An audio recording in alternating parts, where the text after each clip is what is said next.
That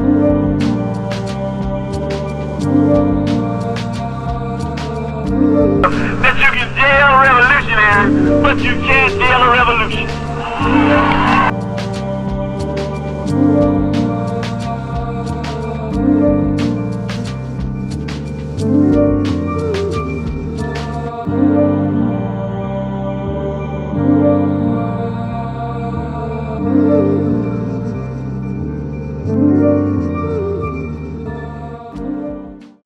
By 1982, hip-hop was everywhere.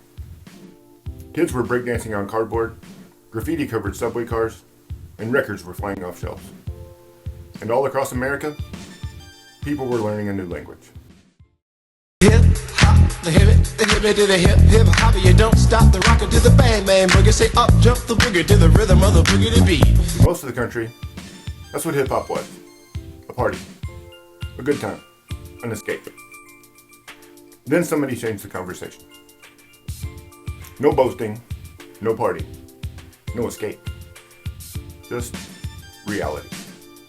3 years earlier, rappers Delight had introduced America to hip-hop.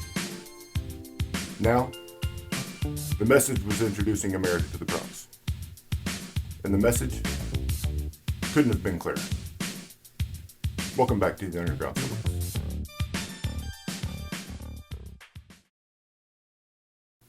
By 1982, hip-hop was more than just a sound. It was a culture, a way of dressing, a way of moving, a way of speaking, and a way of seeing the world. At its foundation were four elements. First came the DJ. The DJ with everything. The architect, the conductor, the person responsible for turning a rec center, a basketball court, or a park into the most important place in the neighborhood. Without the DJ, there is no party. Then came the MC. At first, MCs existed to support the DJ, to energize the crowd, keep people engaged, to make sure that everyone knew whose sound system was shaking the block. But over time, those simple chants evolved into something more. Rhymes became routines. Routines became stories. Stories became art. And eventually, hip-hop lyricists would be recognized among the finest writers in America. The third element was the b-boys and b-girls. They transformed music into movement, competition into creativity, concrete into a stage. Every spin, every freeze, every impossible move was another way of saying, we're here. And then there were the graffiti writers. Remember when we talked about New York slashing funding for schools, music programs, and the arts? Cutting funding doesn't remove artists from communities. It simply removes permission. The artists remain.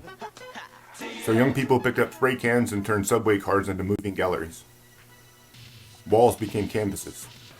The city became an exhibition. And every tag was a declaration that somebody existed. By 1982, hip-hop had developed its own language, its own fashion, its own heroes, and its own rules. Most importantly, it had developed its own identity. And for all the poverty, crime, addiction, and neglect surrounding it, the dominant emotion of early hip-hop was joy. The party wasn't a distraction from reality. It was a response to reality. In neighborhoods where people were being constantly told what they couldn't do, hip-hop became a celebration of what they could. In many ways, joy itself became an act of rebellion. But eventually, some young people started asking a different question. What if the music reflected the neighborhood as honestly as the graffiti on the walls? What if somebody stopped talking about the party and started talking about what happened after it was over? One of those people was Melle Mel.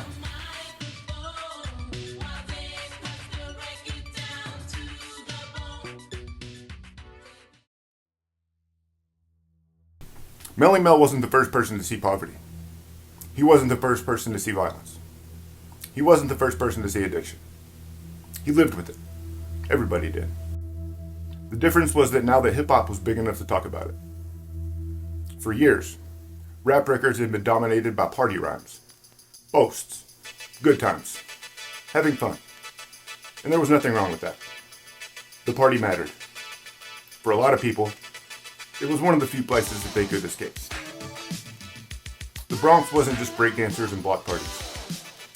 It was burned out buildings, unemployment, crime, addiction. Entire neighborhoods that felt abandoned by the people responsible for running them. And every day, Melle Mel walked through it. He saw it, heard it, he lived it. Then somebody brought an idea to Grandmaster Flash and the Furious Five. Not another party record, not another crowd-rocking anthem. Something different, something darker, something real. At first, not everybody loved the idea. Why would they? Hip-hop was supposed to move people, make them dance, forget their problems for a few hours, not remind them of them. Several members of the group thought the record was too depressing, too negative, too different from what audiences expected. Even Grandmaster Flash wasn't enthusiastic about it. The track didn't sound like a hit. It sounded like bad news. I didn't want to do the song because it was something, we rapping about partying, we having a good time. Was something about the song. I understood it, but I didn't think that it was going to work. But somebody understood what it could become. Sugar Hill producer Clifton Jiggs Chase and songwriter Ed Fletcher, known to most people as Duke Booty. They believed hip-hop could be more than entertainment. It could be testimony. So the record moved forward. And eventually, the person chosen to carry that testimony was Melle Mel. The opening lines didn't describe a fantasy. They described a neighborhood.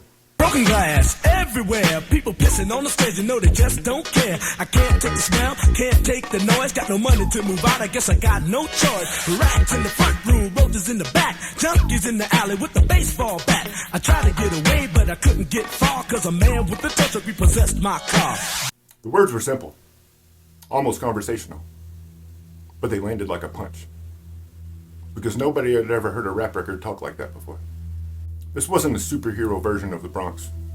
This wasn't a party version of the Bronx. This was the Bronx as the people living there actually experienced it. The song kept going. Abandoned buildings, rats, crime, hopelessness, pressure. The constant feeling that society had forgotten you existed. And then came the line that would echo through hip-hop history. Don't push me, because I'm close to the edge. I'm trying not to lose my head. For millions of listeners, that wasn't just a lyric. It was recognition. A feeling they already knew, put into words. When the message was released in 1982, it changed the possibilities of rap music. Not overnight, and not completely. The party records didn't disappear. People still wanted to dance. They still wanted joy, and they deserved it. But now another door has been opened. Hip-hop could celebrate, and it could report. It could entertain, and it could testify.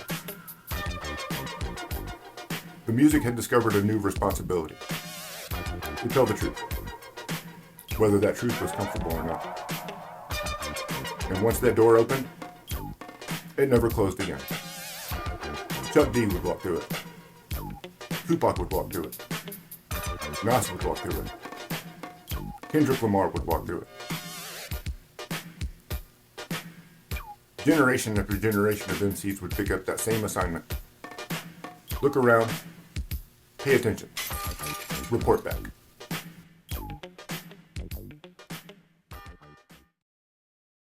Look around, pay attention, report back.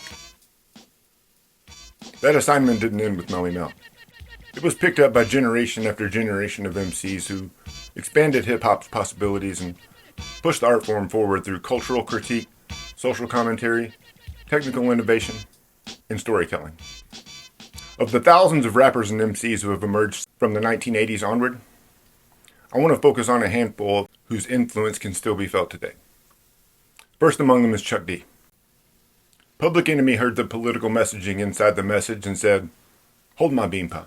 Got a letter from the government the other day. I opened and read it. It said they were suckers. They wanted me for their army or whatever. Picture me giving a damn. I said never.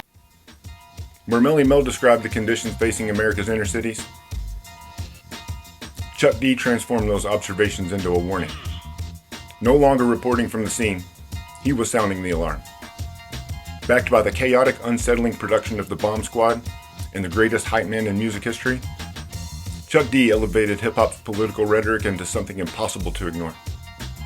Through albums like It Takes a Nation of Millions to Hold Us Back and Fear of a Black Planet, Public Enemy challenged listeners to question power, media narratives, racism, and American history itself. If Melle Mel cracked the door open to social commentary, Chuck D kicked the thing off his hinges. The impact was enormous. Artists like Ice Cube, Tupac, Talib Kweli, Dead Prez, Killer Mike, and countless others would walk through that doorway, proving that an MC can be more than an entertainer. He could be a reporter, a teacher, an activist, or a threat. Second, as someone occupying a role that occasionally resembles that of a history teacher teaching hip-hop, I'd be remiss not to mention the teacher himself, the blessed master KRS-One. To understand his contribution, you need only understand the meaning behind his name. Knowledge reigns supreme over nearly everybody. Remember the 4 elements of hip-hop we discussed earlier? DJing, MCing, breakdancing, and graffiti? By the mid-80s, and in many respects because artists like Melle Mel had expanded hip-hop's horizons, many within the culture had recognized the 5th element, knowledge, or more specifically, knowledge of self. There's a future episode coming on the 5% Nation, but the central idea is simple. Only through understanding yourself can you truly understand your place in the world, and those who achieve that understanding have a responsibility to share it. No MC embodied that principle more completely than KRS-One. Yo, I'm strictly about skills and dope lyrical coasting, relying on talent, not marketing and promotion. If a dope lyrical flow is a must, you got to go with the name you can quickly trust. I'm not saying I'm number 1. I'm sorry, I lied. I'm number 1, 2, 3, 4, and 5. First established as a devastating battle rapper, KRS combined elite technical ability with a relentless desire to educate. Whether discussing history, philosophy, street survival, or the culture itself, he approached the microphone like a classroom podium. The result was something hip-hop had rarely seen before. An MC who could destroy you in a battle and teach you something in the same verse. Few artists have done more to preserve, define, and explain hip-hop culture more than KRS-One. And few have spent more time reminding future generations that this is always meant to be more than music. Third is Rakim. There's a reason they call Rakim the God MC.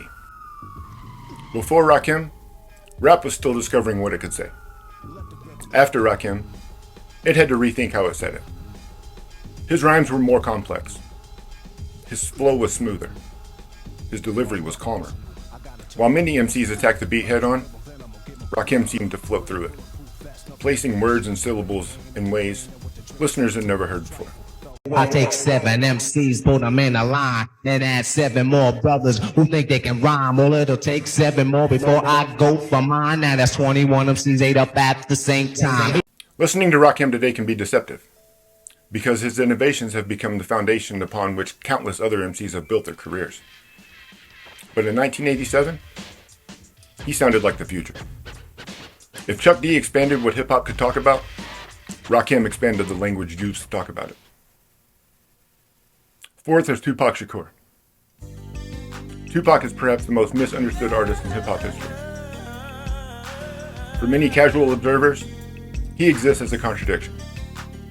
The same man who could record Hit 'Em Up also wrote Dear Mama. The same artist capable of celebrating violence could also deliver heartbreaking reflections on poverty, addiction, racism, and hopelessness. But that contradiction wasn't a flaw. It was the point. Human beings are contradictory.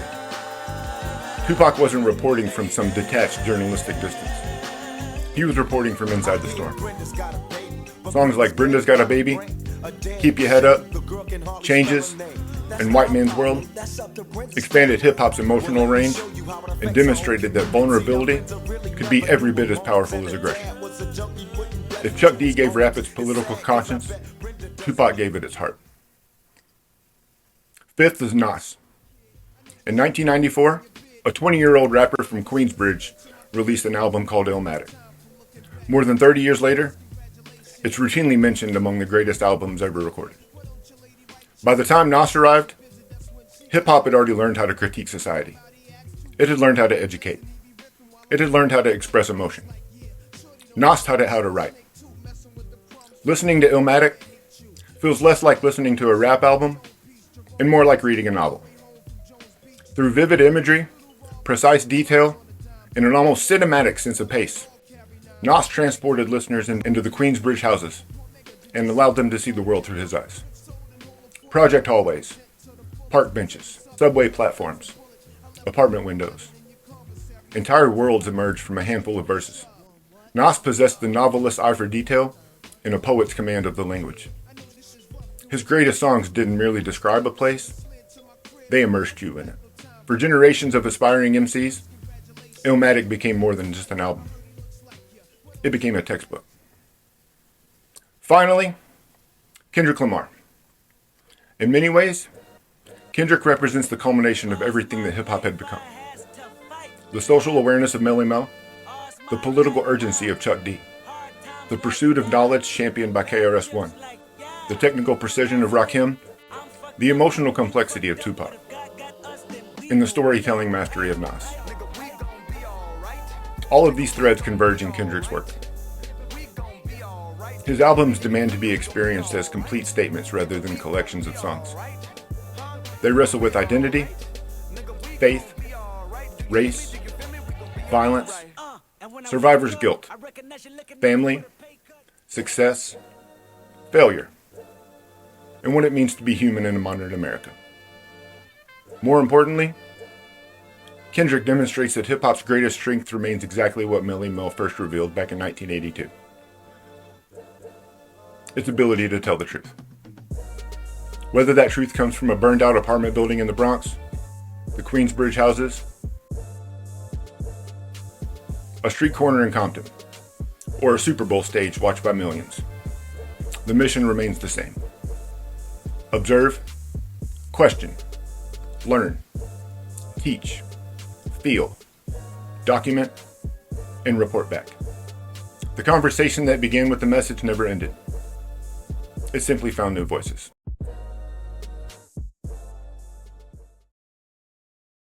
If you listen to some people, hip-hop is dead. It lost its way. It became commercial, too violent, too materialistic, too something. Maybe. Every generation says that about the generation that comes after it. But here's the thing.